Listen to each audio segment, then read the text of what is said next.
Hi, I'm James, and today I will walk you through easy steps to install your Kidde Detect alarm. First thing to note is that our packaging is color-coded. Red indicates a smoke alarm. Purple indicates a combination smoke and carbon monoxide alarm. Now let's get started. Start off by unboxing your alarm and reviewing the user guide included in the box. Materials you'll find included are the mounting bracket, installation screws, and a pre-installed dust cover for the alarm. All hardwired models will also include an AC wiring harness. It's very important that the dust cover does not get removed until all construction in a new build or renovation environment is complete. You want to wait at least 24 hours after work ends and the space where you're installing the alarm has been thoroughly cleaned. The dust cover protects the sensor from drywall dust and debris entering the alarm. Dust is the #1 cause of nuisance alarms. Also, before getting started, you should write the installation date on the alarm along with the replacement date. Check the user guide for more information. If the alarm you purchased is a hardwired alarm, begin by turning off the power to the circuit you're using. All the alarms include a mounting bracket. Before installing, be sure to review the recommended locations in the user guide. When choosing an installation location, please make sure the alarm is at least 3 feet away from fans, AC returns, and fluorescent lighting. Placing devices near those locations can increase exposure to dust and debris. For hardwired alarms, always follow the wiring requirements outlined in the user guide.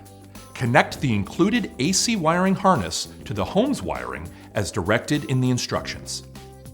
If you're replacing an existing Kidde device, a Kidde Quick Connect adapter may be available to eliminate the need for rewiring.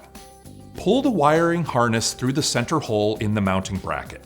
Then secure the mounting bracket to the electrical box using screws. The A-line on the alarm mounting bracket should be parallel to the hallway or wall for aesthetic alignment. Ensure the mounting screws are positioned in the small ends of the keyholes before tightening.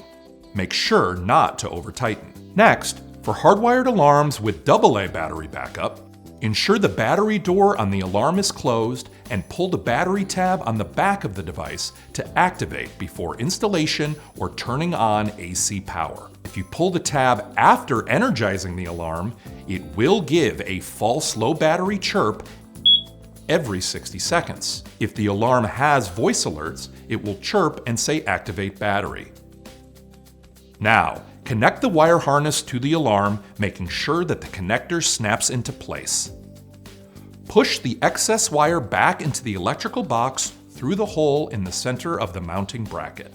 Twist and click the alarm into place on the mounting bracket by rotating the alarm clockwise until secure. If your alarm has a 10-year battery, the internal battery will self-activate with a confirmation beep when the alarm is secured to the mounting bracket. For 5-inch alarms, normal operation or standby mode is indicated by a steady green LED light for hardwired alarms. As a reminder, avoid any potential false alarms by ensuring that the dust cover is secure until at least 24 hours after construction and cleanup has been completed. If the dust cover was removed prior to cleanup or during construction, the device will need to be cleaned. Let's walk through how to clean an alarm.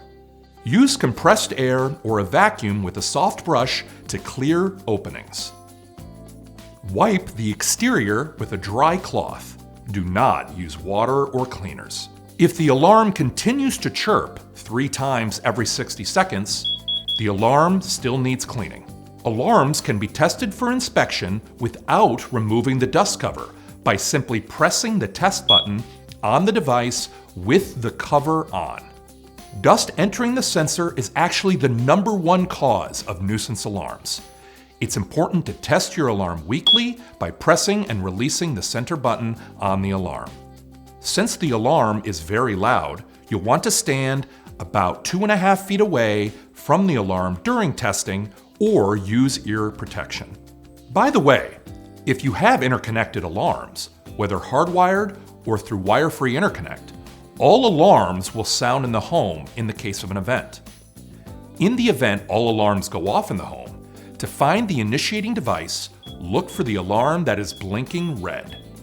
Once you find the initiating device, press the hush button to hush the entire network of interconnected alarms. If you experience a nuisance or false alarm, here's a few tips to troubleshoot. Press the hush test button to try silencing the alarm. Clean openings on the alarm using compressed air or a vacuum.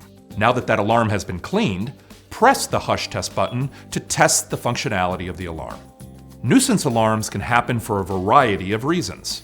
If the alarm chirps 3 short chirps every minute, the alarm still needs cleaning. Blow out the alarm using compressed air or a vacuum, and then press the hush test button to clear. If it chirps once per minute with amber light flashing every 6 seconds, the alarm is running only on battery power because the AC connection is either not fully engaged or it was connected before pulling the activation tab. Turn off power at the breaker, reinstall the alarm, restore power, and then push hush test on the alarm to reset. If the device alarms continuously, it may indicate smoke or dust inside the alarm. Ventilate the area, clean the alarm, or relocate it if it is near an HVAC vent or strong airflow. Be sure to always refer to the user guide for more information. Now, go about your day knowing that Kidde has your home safety under control and experience the power to protect.